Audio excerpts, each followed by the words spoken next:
கேரளாவில் அடுத்த வாரம் தேர்தல் நடக்கவிருக்கிறது. தேர்தலுக்கு முன்பு மாதிரி வாக்குப்பதிவு நடத்துவது என்பது வழக்கம்.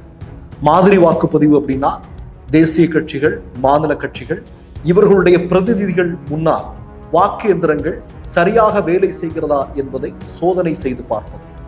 அப்படி சோதனை செய்தபோது பெரும் அதிர்ச்சிகரமான விஷயங்கள்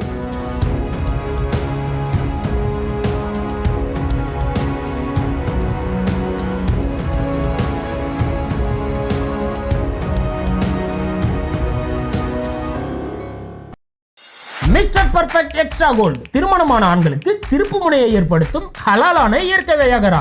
வயதான பலகினமா, சுகர் பலகினமா, இனி கவலை வேண்டாம், உடனே ஆர்டர் செய்யுங்கள். வணக்கம். கேரளாவில் அடுத்த வாரம் தேர்தல் நடக்கவிருக்கிறது. தேர்தலுக்கு முன்பு மாதிரி வாக்குப்பதிவு நடத்துவது என்பது வழக்கம். மாதிரி வாக்குப்பதிவு அப்படின்னா தேசிய கட்சிகள், மாநில கட்சிகள் இவர்களுடைய பிரதிநிதிகள் முன்னால் வாக்கு எந்திரங்கள் சரியாக வேலை செய்கிறதா என்பதை சோதனை செய்து பார்ப்பது. அப்படி சோதனை செய்தபோது பெரும் அதிர்ச்சிகரமான விஷயங்கள் நடந்திருக்கின்றன. ஏற்கனவே உச்ச நீதிமன்றத்தில் இந்த வழக்கு நடந்து கொண்டிருக்கிறது. வாக்கு எந்திரங்களில் மிகப்பெரிய முறைகேடுகள் நடத்த முடியும் என்று பிரசாந்த் பூஷன் பேசிக் கொண்டிருக்கக்கூடிய அதே நேரத்தில் கேரளாவில் காசர்கோடு என்ற பகுதியில் நடைபெற்றிருக்கக்கூடிய இந்த நிகழ்வு இந்தியாவில் இருக்கக்கூடிய மக்களை மிகப்பெரிய அதிர்ச்சிக்குள்ளாகி இருக்கிறது. அதாவது காசர்கோடு பகுதியில் மாதிரி வாக்குப்பதிவு நடத்தப்பட்ட போது எந்த பொத்தானை அழுத்தினாலும் அது தாமரைக்கே வாக்காக பதிவு செய்யக்கூடிய நிகழ்வு அரங்கேறி இருக்கிறது. அது மட்டுமல்ல, தாமரைக்கு நீங்க ஒரு வாட்டி வாக்கு செலுத்தினீங்க, அல்ல ஒரு வாட்டி தாமரை பக்கத்தில் இருக்கிற பொத்தானை அழுத்தினீங்கன்னா 3-4 வாக்குகள் சேர்ந்து விடுது. அதாவது நம்ம தாமரைக்கு ஒரு வாக்கு போட்டோம் அப்படின்னா 5 வாக்குகள், 3 வாக்குகள், 2 வாக்குகளாக விழுந்து கொண்டிருக்கிறது. இப்படிப்பட்ட நிகழ்வு அங்கே அரங்கேறி இருக்கிறது. அதாவது அந்த காசர்கோடு பகுதியில நோட்டாவோட சேர்த்து 10 வேட்பாளர்கள் நிற்கிறார்கள். இந்த 10 வேட்பாளர்களும் 10 வேட்பாளர்களுடைய பிரதிநிதிகளும் அங்கே வந்திருந்தாங்க. அவங்க ஒவ்வொருத்தரா செக் பண்றாங்க. செக் பண்ணும்போது அவங்க சின்னத்துல போடுறாங்க. போடும்போது சில வாக்கேந்திரங்கள்ல எப்படி நடந்திருக்கு அப்படின்னா அவங்க சின்னத்துக்கு போட்டாலும் தாமரைக்கு தான் போய் விடுது. அதே மாதிரி தாமரைக்கு யாராவது ஒரு வாக்கு செலுத்தினால் அது ஒரு வாக்குக்கு பதில் 3 வாக்காக காட்டுகிறது. அந்த அளவிற்கு சிக்கலான விஷயம் நடந்து கொண்டிருக்கிறது. அப்ப நான் என்ன கேட்கிறேன், இன்றைக்கு தேர்தல்கள் இந்தியாவில் பல கட்டங்களாக நடந்து கொண்டிருக்கிறது.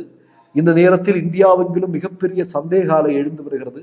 வாக்கேந்திரங்கள்ல மிகப்பெரிய முறைகேடுகள் செய்ய முடியும். அதனால வாக்கேந்திரங்களில் பதிவாகக்கூடிய வாக்குகளுடைய எண்ணிக்கையும் விவிபேட்டும் முழுமையாக எண்ணப்பட வேண்டும் என்கிற கோரிக்கை மிகப்பெரிய அளவில் எழுந்து வருகிறது. கோர்ட்ல கூட அது நடந்துட்டு இருக்கு. இந்த நேரத்துல தான் இப்படிப்பட்ட சம்பவம் அரங்கேறி இருக்கிறது. அது மட்டுமல்ல, இந்த சம்பவம் நடந்ததும் தேர்தல் அதிகாரிகள் உள்ள வந்திருக்காங்க. உள்ள வந்து அதை செக் பண்ணியிருக்கிறாங்க. ஃபர்ஸ்ட் வாட்டி அவங்க செக் பண்ணும்போது இதே மாதிரி தாமரைக்கு பொத்தான அழுத்தினா 3 ஓட்டு போய் விழுது. 3வது முறை அதை செக் பண்ணும்போது தான் அது சரியா இருக்கு. அப்படின்னா என்ன நடக்குதுங்க? உங்களுக்கெல்லாம் தெரியும், எல்லா இடங்கள்லையும் இது மாதிரியான மாதிரி வாக்குப்பதிவு நடத்துவது என்பது வழக்கம். அப்ப பிரசாந்த் பூஷன் ஒரு விஷயம் முக்கியமாக சொன்னார். மாதிரி வாக்குப்பதிவு நடத்தி 10 நாட்களுக்கு பிறகு அதன் பிறகு கொண்டு வைக்கக்கூடிய ஓட்டிங் மிஷின்ல அப்போதுதான் தேர்தல் அதிகாரிகளால் அல்லது இதை தயாரிக்கக்கூடிய நிறுவனங்களால் ஒரு சாப்ட்வேர் வந்து உள்ள இணைக்கப்படுகிறது. அதன் மூலம் என்ன வேணாலும் பண்ணலாம். ஏன்னா காலையில 7:30 8 மணி வரைக்கும் அதை ஏதாவது செட் பண்ணி வச்சா அதை எப்படி நம்ம என்ன மாற்ற முடியும்?